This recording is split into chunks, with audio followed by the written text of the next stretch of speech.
Hello everyone, welcome back to my YouTube channel. I am Alinga Sise and this is Alinga Sise Lifestyle. Today I'm super excited. First of all, last time I made a video about our chicks here, but as you can see the birds are growing very fast. All of them have put on the feathers and we are left with only one day to leave the brooder. Like I'm finishing brooding these birds. So from Wednesday, they will be outside this brooder. And last time I promised that I will be updating you. So today I want to give you tips to successful brooding because I managed to brood this bird successfully. Much as I lost some of the birds within the first few days, but as you can see, the birds have put on the feathers very well. The birds are very active. The birds are feeding well, the birds are drinking well, and I did not get any outbreak while these birds were here in the brooder. I did not get Newcastle disease, I did not get diarrhea, I didn't get coccidiosis, I didn't get any respiratory disease. So that is why today I feel like I should share with you some of the tips that you must know if you want to brood your birds successfully. And I have like 5, 6 or 7 things that I want to share with you. The first one is, if you want to be successful in brooding these chicks, first of all, the chicks that you bring matters, okay? The chicks that you're going to bring, make sure that you buy chicks from authentic suppliers. When I say authentic suppliers, I mean suppliers that so many people have recommended you. So many people have used them. You should always do a background check before ordering for your birds. I'm not going to mention names of companies here, but you as a beginner, you should at least do a background check and find out which companies have so many farmers used within your locality and which companies do people say they have very good chicks. Because the chicks that you're going to bring inside your brooder matters. You will end up bringing chicks which are sick, which are from hatcheries which have a very poor parent stock, and those chicks will end up disturbing you. At the end of it all, you're going to get so many mortalities inside your brooder. And then secondly, make sure that before you bring in those birds, you've already set up your brooder very, very well. Warm up the brooder 3 hours before the chicks coming inside the brooder. Make sure you set the drinkers ready for those birds. And for some of you or for us who are using the herbal remedies, make sure the herbal remedies are already set there. I'm going to give you a full timetable of the herbs that I've been using in this brooder that has helped my birds to grow like this. So make sure that you set up the drinkers. Set the drinkers first. Make sure the birds first reach and they drink water first before giving them any feeds. And then thirdly, make sure that you distribute the feeders very well inside the brooder. You can see I have so many feeders. I use these yellow feeders, but you can see there are so many from the other corner up to this other corner. You can see all here up to the other corner. So you find every chick is able to access feeds, okay? And then another thing that you must know is the drinkers, okay? Drinkers should also be available in every point when these birds are still young. When these birds were still, let's say, from day 1 up to around 3 weeks, I had over 10 drinkers inside here. Because these chicks do not know yet where water is, so you have to bring water closer to where they are, okay? This time I just removed some drinkers out because the ones that I do hang up, I have only 5. So it has reached a point when I put the waters down on the bricks, when the water gets dirty, they don't drink it. So that's why I decided to remove those other drinkers, and currently I'm left with 5 big drinkers. So make sure the drinkers are evenly distributed inside the brooder and is having drinking water at all time. Even the feeders should have feeds at all time. And then number 5, I think number 5, because I talked of the chicks, I talked of arranging the brooder, then the feeders, and then the drinkers. Then number 5, make sure that you're giving your birds the right feeds. Me here, I'm giving pellets. Okay, I used to give pellets for 1 week. but recently I have changed. You have to give the starter pellets for at least 2 weeks. And the starter pellets normally which I give is for the broilers, because that time we're after these birds growing and putting on weight. So make sure you give the right feeds and the right amount of feeds. I'm going to come up with a feed calculation for these birds. For those who are not in the main channel, because I have another big channel called Alinga Sise, where I've shared so many things about poultry farming. There I have over 400 videos. So this channel is still new.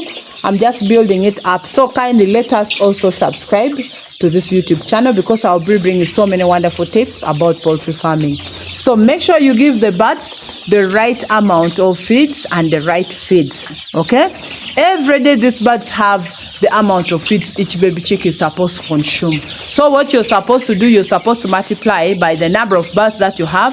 That is when you will come up with the amount of feeds they are supposed to consume on a daily basis.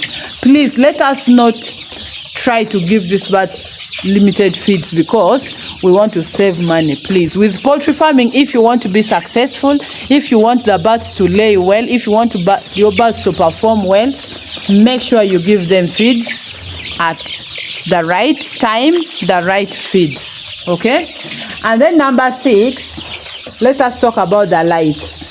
Lights in a poultry, in a brooder, should be evenly distributed. You can see I have so many bulbs that I have put inside here. So when you're preparing an area for a brooder, make sure that it has provisions of putting the bulbs. Make sure lights is evenly distributed inside the brooder.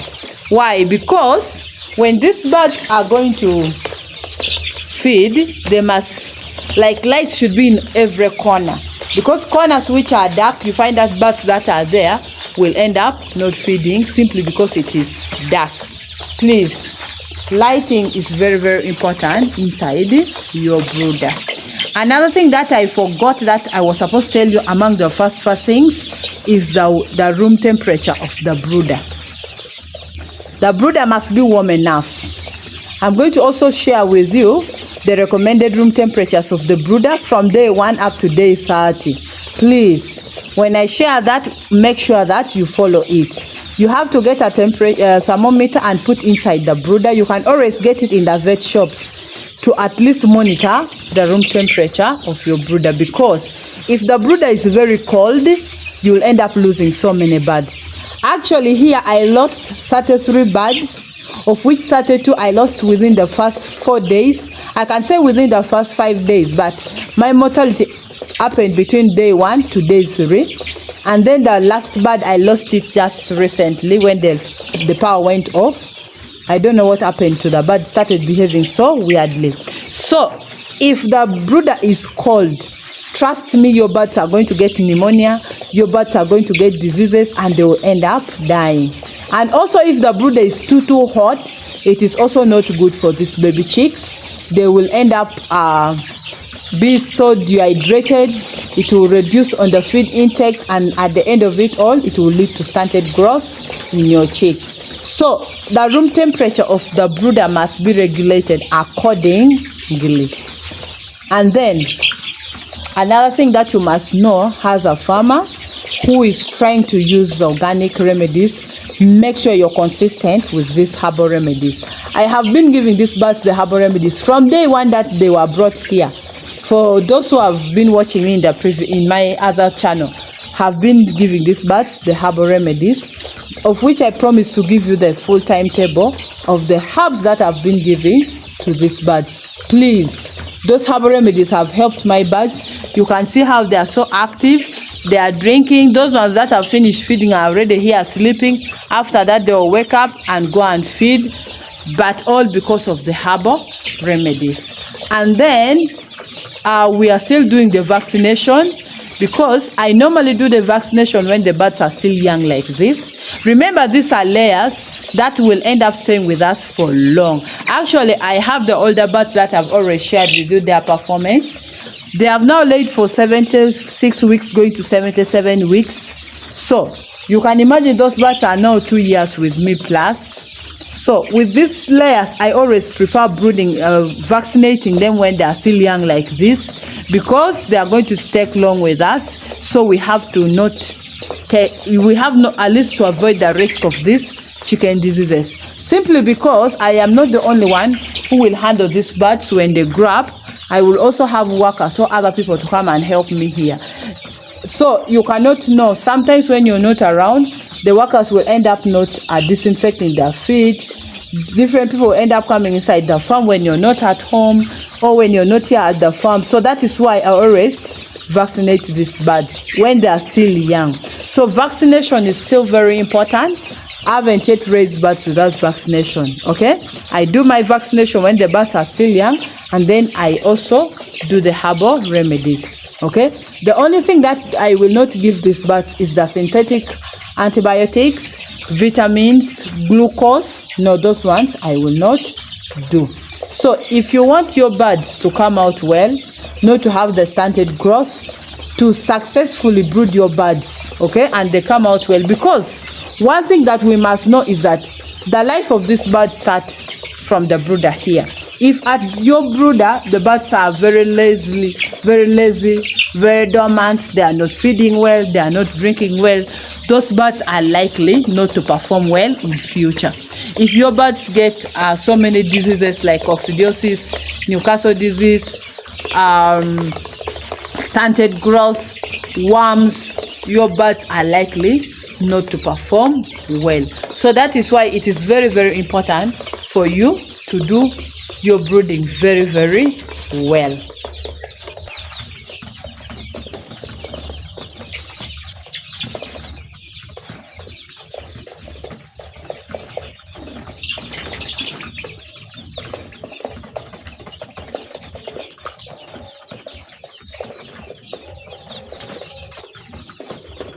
So another thing that I forgot to talk about in the beginning is the size of the brooder.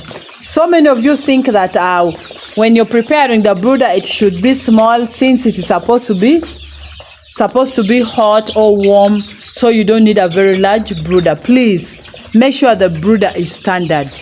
Make sure your brooder is standard. I'm going to also bring the measurements, the standard measurements of the brooder for every week, because you also keep on adjusting your brooder. For those who have maybe made it very small, you can keep on adjusting the brooder. So make sure that the brooder is also not too small for the birds. And then this brooder also needs fresh air. Some of you think since it is supposed to be closed up, the birds don't need fresh air. Now, like for me, we have the door there. Okay, we have the door there, of which every morning I always remove the bed sheet there, and at least I leave fresh air to come in at least for 10 to 15 minutes. But now that the birds are already grown, you can see even in the other side, all that it is dark on the other side, I have removed the curtains which I had put there. So these birds also need fresh air. And then make sure that to avoid diseases from attacking your birds, water should not keep on pouring inside the brooder. We do not need a wet brooder. If the brooder is wet, that is when you will end up getting a lot of coccidiosis. The birds will get diarrhea, and at the end of it all, your birds are not going to grow well and they will not perform well. Remember, these birds are supposed to start laying at least by 18 weeks. So for us, we are soon making 4 weeks, and the birds are still doing so well. So that is all that I want you to take into consideration if you're going to do brooding. Those tips, you must have them at your fingertips. As a beginner, you must have those tips at the fingertips. So for today, that is all I had for you. Thank you so much for watching. Thank you so much for always coming back. And all I want from you is to like the video and to subscribe to the YouTube channel. I've realized that 90% of you watch the videos and you do not subscribe. Even when you have subscribed to my bigger channel, please, to the main channel, kindly let us also subscribe to this channel, because I will be bringing so many other tips in this channel. Okay, so thank you so much for watching. Don't forget to drop a comment in the comment section. Don't forget to share the video. Don't forget to like the video. Please don't forget to subscribe to the YouTube channel, and don't forget to tell me which country you're watching me from, and I'll be smiling. See you next time. I love you all. Bye bye.